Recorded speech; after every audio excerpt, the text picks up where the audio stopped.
শুভ সকাল আমার বন্ধুরা, কেমন আছো তোমরা সবাই? আমি খুব ভালো আছি। আশা করি তোমরা যে যেখানে আছো ভালো আছো, সুস্থ আছো। তোমাদের সবাইকে সমাজ ডেইলি ব্লগে স্বাগত জানাই। আমি সোমা চলে এসেছি। দেখো আজকে আবার নতুন একটা দিনে নতুন একটি সকালে তোমাদের সাথে। তো সকাল সকাল ভিডিওটা স্টার্ট করছি। দেখো তো সকালবেলা আজকে আমাদের বাড়িতে বোম বোম করে মানে চারিদিকে ছড়াছড়ি হয়ে গেছে। কি অবস্থা জানো না তো।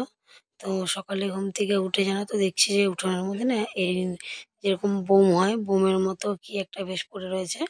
গুগল দেখাচ্ছে যে মা দেখো উঠোনে বোম পড়ে আছে। আমি বলি, বোম কোথা দিয়ে আসবে? বলে দেখো না। আমি না সত্যি দূর থেকে দেখছি যে হ্যাঁ ওরকম মুখটা বাঁধা, কিন্তু এত ভয় লাগছিল। আমি আবার সকাল সকাল জানো তো মাকে ডেকে তুলেছি ঘুম থেকে, বাবাকে, সবাইকে ঠান্ডার মধ্যে ভোর 5টার সময় ঘুম থেকে তুলেছি এগুলো দেখানোর জন্য। লাস্টে না তোমার দাদাভাই বললো না, এত বদমাস, ও জানে ওটা কি। ওই যে ওপরে মঙ্গল ঘাটের যে নারকেলটা থাকে না, মঙ্গল ঘাটের নারকেলটা খুলে পড়ে গেছিল। তো সেটা বলবে না বলেও সকালবেলা এরকম ভয় পেয়ে গেছিলাম। মানে মনে হচ্ছিল মনে হয় জীবনটা বেরিয়ে গেছিল। আর কিছু মানে বলার ছিল না ওই সময়। তারপর তো আমি তোমার দাদাভাইকে বকা দিলাম যে হ্যাঁ তুমি বললা না কেন? তুমি যখন জানো যে ওটা ওরকম বোম পড়ে আছে, তোমার বলা উচিত ছিল না। বলে কি আমি দেখলাম তোমাদের কি রিয়াকশন হয়। আমি এরকমভাবে কেউ ইয়ার্কি করে কখনো সকালবেলা? তাও আবার। তারপরে যাই গেল। আর মেয়েরা হচ্ছে বাবার ঘরে থাকে রাজকন্যা, আর বিয়ের পরে হয়ে যায় স্বামীর রাজরানী। তো এটাই হচ্ছে মেয়েদের জীবন। প্রত্যেকটা মেয়ে চায় যে বিয়ের আগে যেন তার বাবার ঘরে রাজকন্যা থাকে, সে প্রিন্সেস যাকে বলে। আর বিয়ের পরে প্রত্যেকটা মেয়ে তার স্বামীর রাজরানী হয়ে ওঠে। তো এই হচ্ছে আজকের ভিডিওটা শুরু করছি এই বিষয় নিয়েই। কারণ আজকে আমার ভাইয়ের বউর জন্মদিন। তো একটা মুকুট পরেছিল, মুকুটটা পরে ওকে এত ভালো লাগছিল, তো মনে হচ্ছিল যে রাজরানী রাজরানী। তাই আমার পিসি বলছে যে ও হচ্ছে রাজরানী। আমি বলি হ্যাঁ। মেয়েরা প্রত্যেকটা মেয়ে জীবনে একটা না একটা আশা নিয়ে আসে যে প্রত্যেকটা মেয়ে চায় তার স্বামীর ঘরে সে রাজরানী হয়ে থাকতে। তো এটাই হচ্ছে প্রত্যেকটা মেয়ের একটা আশা জীবনে, তাই না? আমরা সবাই তাই চাই যে বাবার ঘরে যখন রাজকন্যা হয়ে থাকি, তাহলে আমরা স্বামীর ঘরে রাজরানী হয়ে থাকি, তাই না? এটাই তো আমাদের মানে নীতি। তো এইভাবেই আজকে ভিডিওটা স্টার্ট করেছিলাম এই বিষয় নিয়েই। তো দেখো সকাল সকাল উঠে কিন্তু সব কাজ সারা হয়ে গেছে, বাসি কাজ সেরে নিয়েছি। আর আজকে সব কাজটা সেরে বিকেলবেলা যাবো ভাই, মানে ভাইয়ের বউ জন্মদিন বাপের বাড়ি। তো যাবো যাবো করে যাওয়াই হচ্ছিল না, কারণ গুগলের মাঠ ছিল। গুগল মাঠ থেকে এসছে 6টায়, যেতে যেতে আমাদের 7টা বেজেছে। তো অত রাতেই গেছি আর বাড়ি ফিরিনি, আমি মার কাছে থেকে গেছিলাম। তো এখন তোমাদের ভয়েস দিচ্ছি ভোর 5টা বাজে পরের দিন, জানো তো। গলার আওয়াজ দেখে তোমরা বুঝতেই পারছো যে ভয়েসটা দিচ্ছি। আর এখানে দেখো জল দিয়ে নিচ্ছে গাছে, গাছগুলো যে লাগিয়েছিলাম কালকে, সব গাছে জল দিয়ে নিচ্ছে। আর সাইকেল যেহেতু রয়েছে না, আমাকে সাইকেলের উপর থেকে জলগুলো দিতে হচ্ছে। কি করবো, উপায় নেই তো বলো। জল দিব কিভাবে? সাইকেলগুলো সরাতেও পারছি না, তাহলে দেওয়া আর সাইডে জায়গাও নেই সরানোর। ওর জন্য এখান থেকে এইভাবে জলগুলো দিয়ে দিচ্ছি। তো গাছে জল দেওয়ার পর চলে যাবো একদম বাসি কাপড় চান টান চান করে নেবো। একবারে চান করে নিয়ে চলে এসেছি দেখো চা করতে। সকাল সকাল এক কাপ যদি চা না হয় না, ভাল লাগে না। আর আমাদের উঠোনে দুয়ারের সামনে যে গাছগুলো কাটা হয়েছে না, ওখানে এত সুন্দর রোদ পড়েছে। রোদের মধ্যে বসে সবাই, বাবা মা আমি সবাই মিলে চা খাচ্ছি। তো ভাল লাগছিল রোদের মধ্যে বসে চাটা খেতে। তো চলো ভিডিওটা এখান থেকে স্টার্ট করি। আজকে বেশি কিছু আর ভিডিও তোমাদের সাথে শেয়ার করতে পারিনি, কারণ সারাদিনের ভিডিও তো রোজই তোমাদের যেরকম ভিডিও হয় সেরকমই দেওয়ার চেষ্টা করি। আজকেও তাই দিয়েছি, কিন্তু আজকে সারাদিনে কাজকর্ম ভিডিওটা একটু কম ছিল, কারণ সেরকম কাজ করতে হয়নি আমাকে।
তো দেখো এদিকে কিন্তু সব জামা কাপড়গুলো ভাঁজ করে নিচ্ছি, কারণ আগের দিন এত জামা প্যান্ট কেচেছি না, সব জামা প্যান্টগুলো এত ভরে ছিল, সেগুলোকে কেচে নিয়েছি। এবার সেইগুলোকে আবার দেখো ভাঁজ করে জায়গার জিনিস জায়গায় রেখে দিয়েছি।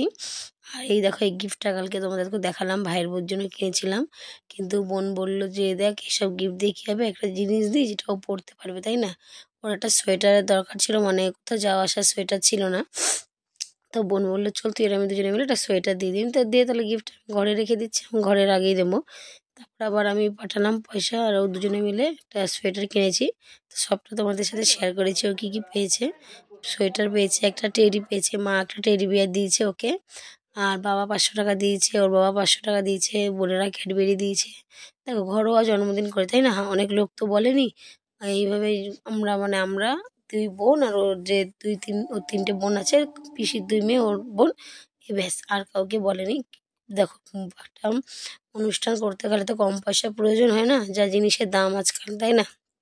তার জন্য বেশি কাউকে বলেনি, কারণ এখন এই অবস্থায় এখন সবারই একটু কম বেশি টানাটানি চলছে, ওর জন্য আমি বললাম বেকার এত ঝামেলা করার দরকার নেই, ঘরোয়াভাবে কর। তো ওরকম ভাই দেখো ওর জন্য মুকুট নিয়ে এসছে, ঘর সাজিয়েছে, সব কিছুই ভাই করেছে, কেক নিয়ে এসছে। আর এখানে দেখো আমি যে তেলটা বানিয়েছিলাম, সেই তেলটা মাম্মামের মাথায় মাখিয়ে দিচ্ছি, মাথাটা ঘষে নিয়েছি আজকে, যেহেতু কালকে দেওয়া হয়নি, মাথায় ঘষেনি, আজকে মাথাটা ঘষে নিয়েছে। ভালো করে তেলটা নিয়ে হাতে তালুতে করে চারিদিকে ওর মাথায় লাগিয়ে দিচ্ছি, কারণ মাথায় যদি না দিই না তেল, আমি না দিয়ে দিলে মাথায় দেবে না, সেরকমভাবে কোনো রকম দেবে। আর যেহেতু এখন বাড়ি থেকে এখন পরিপূর্ণভাবে ছেলে মেয়ের যত্ন নিতে পারি, খুব ভালো লাগে। যখন বাড়ি থাকি না তখন খুব কষ্ট হয় যে কী করে ছেলে মেয়েগুলো কী করে না। এখন নিজের হাতে খাইয়েও দিতে পারি, সব কিছুই ধরো নিজের হাতেই করতে পারি, কোনো প্রবলেম হয় না। আর বাড়ি না থাকলে তো সেটা সব কিছুই ওদের একার উপরই করতে হয়, তাই না। ওর জন্য ওরা বাড়ি থাকলে যে কী আনন্দ পায়, রোজ সকালে ঘুম থেকে উঠে দুবার একবার একবার করে দুজনে দুবার বলবে, ও তোমার যে কাজ নেই তো, তোমার যে কাজ নেই তো, আমি কি না। এ দেখো একবারে ডাইরেক্ট চলে এসেছি তোমাদের সাথে সন্ধেবেলায়। আজকে রান্না করেছিলাম, বেগুনি করেছিলাম, ভাত, মাছের ঝোল, ডাল। মা ডাল আর মাছ করেছিল, আমি ভাত আর বেগুনি করেছিলাম। তো তোমাদের সাথে যে রান্নাটা শেয়ার করা হয়নি, শুধু বেগুনিটা ভেজেছি, ওটাই শেয়ার করেছি। আর এখানে দেখো মাম্মাম গগলকে নিয়ে আমি চলে যাচ্ছি তোমার টোটোতে করে, আর তোমার দাদাভাই সাইকেলে যাচ্ছে, কারণ ও আবার বাড়ি ফিরে আসবে রাত্রেবেলা, যদি কিছু না পায় তো সাইকেলটা নিয়ে যাই, তাই সাইকেলে করেই আমি চলে আসবো। দেখো চলে এসেছি, আর মা সব ঠাকুরকে মানে গায়ে চাদর দিয়ে দিয়েছে। আর এই দেখো এই টেডিটা মা দিয়েছে ভাইয়ের বউকে, আর ও সব বেলুন ফুলাচ্ছে বিছানায় বসে বসে, আর আমার ছেলে মেয়ে সবাই গিয়ে বেলুন নিয়ে খেলা করছে। জন্মদিনে আর মেয়ে মাম্মাম আর ওর মামি দুজনে মিলে তোমার ঘরে বেলুন সাজিয়েছে। আর আমি তো গেলেই আমার রান্না, আর আমার বর বলবে হ্যাঁ তুমি যেখানে যাও সেখানে তোমাকে রান্না করতে হবে। আমি কী করবো, এবার কেউ নেই, আর মা পারে না, মার শরীর খারাপ, একা মা পারে না ওরকম। আর ভাইয়ের বউর এরকম মানে এরকম তো কোনোদিন করেনি, একবার এত রান্না ও পারবে না, বলে দিদিভাই তুমি করো। আমি ঠিক আছে, ঠিক মাংস ওরা সব রেডি করে রেখেছে, আমি গিয়ে মাংসটা করেছি, আর মটরশুঁটির কচুরি করেছিলাম, মা পুরটুর সব ভরে দিয়েছে, আমি খালি বেলে বেলে দাঁড়িয়ে দাঁড়িয়ে ভেজে নিয়েছি। এখানে দেখো মাংসটা করেছি, কিন্তু মাংসটা কড়াইতে করেছিলাম তো কড়াইতে ধরছিল না, লাস্টে আবার কড়াই থেকে নামিয়ে আমি গামলার মধ্যে মাংসটা বসিয়ে নিয়েছিলাম। গামলায় বেশ নাড়াচাড়া দিতে সুবিধা হচ্ছিলো, আর করতেও বেশ সুবিধা হচ্ছিলো, কারণ বড় গামলা, চারিদিক ছড়ানো, তাই না, কোনো অসুবিধা হবে না, ওই জন্য গামলার মধ্যে লাস্টে নামিয়ে আবার মাংসটা করলাম। আর তারপর রান্না টান্না করে সব দিয়ে দিলাম, সবাই খাওয়া দাওয়া করে রাত্রেবেলা চলে গেলাম বোনের বাড়ি, কারণ আমাদের বাড়িতে তো শোয়ার জায়গার একটু প্রবলেম, দুটো ঘরে দুজনই শোবে। আর শীতকাল তো বোনের ঘর ফাঁকা পুরো, আর বোন এখন মার পাশের বাড়িতেই চলে এসেছে ভাড়া, অসুবিধা হয়নি। তো সেখানেই সবাই মিলে রাত্রে ঘুমিয়ে পড়েছি, আমি মাম্মাম গোগল বোনের ছেলে সবাই মিলে। তো এই হচ্ছে আজকের ভিডিও। তো আজকের ভিডিওটা তোমাদের সাথে এইভাবেই শেয়ার করলাম, জানি না তোমাদের কীরকম লাগবে, আশা করি তোমাদের ভালো লাগবে। তারপরে দেখো ভাইবোর কেক কাটা হয়ে গেছে, ও সবাইকে কেক খাইয়ে দিচ্ছে, আমাকে, বরকে, বাবাকে, মাকে, ভাইকে, সবাইকে খাইয়ে দিয়েছে। তো আমার ভিডিওটা তুলতে গিয়ে না স্কিপ হয়ে গেছে। আর এখানে দেখো পুচকি সোনা, এটা হচ্ছে পিয়ারানি, মানে আমার ভাইয়ের বউ পোষে, দুখানা আছে, দুখানা এত বদমাস, খালি পায়ের তলা দিয়ে গুড় গুড় গুড় গুড় করছে, খুব ভালো কথা শোনে জানো তো। আর এরা মাছ মাংস খায় না, এদের লুচি দিচ্ছে, লুচি খাচ্ছে, অথচ কিন্তু মাংস দিচ্ছি খাচ্ছে না। আর এখানে দেখো সবাই যে যার মতো ভিডিও তোলায় ব্যস্ত ছিল, আর এই কেক কেটেও সবাইকে কেক দিয়ে দিচ্ছে, যেহেতু বাচ্চাগুলো বসেছিল। আর এই দেখো আজকে জন্মদিনের মেনু, লুচি, পায়েস আর মাংস। আর এই দেখো এই সোয়েটারটা বোন দিয়েছে, মানে বোনের আমি দুজনে মিলে দিয়েছি, টেডিটা মা দিয়েছে। তারপরে দেখো সবাই খাওয়া হয়ে গেছে, এবার আমরা 4 জন বাকি, মা, এই ভাইয়ের বউ, ভাই, আমি আর বোন। তাও সবাইকে দেওয়ার পর আমরা 3-4 জনে খেয়ে নেব, খেয়ে দিয়ে চলে যাব। তো ওরা দুজনে এক থালায় খাবে, ওই জন্য ওদের দুজনকে এক থালায় দিয়ে দিচ্ছি। তো চলো আজকের মতো ভিডিওটা এখানে শেষ করছি। আবার কালকে দেখা হবে নতুন একটা দিনে নতুন একটা ভিডিও নিয়ে। ততক্ষণ যেন সুস্থ থেকো, ভালো থেকো। আর আমার গলাটা আজকে একটু মানিয়ে নিও, কারণ বড্ড ঠান্ডা লেগেছে, তো গলা খুসখুস করে কাশি হচ্ছে, গলাটা কেমন ধরে আছে তার জন্য। তো আবার পরের দিন চলে আসবো নতুন একটা ভিডিও নিয়ে। Tata, good night, love you all বন্ধুরা। এইভাবে পাশে থেকে আমাকে সাপোর্ট করো, আমাকে ভালোবাসো বন্ধুরা। চলো টাটা, গুড নাইট।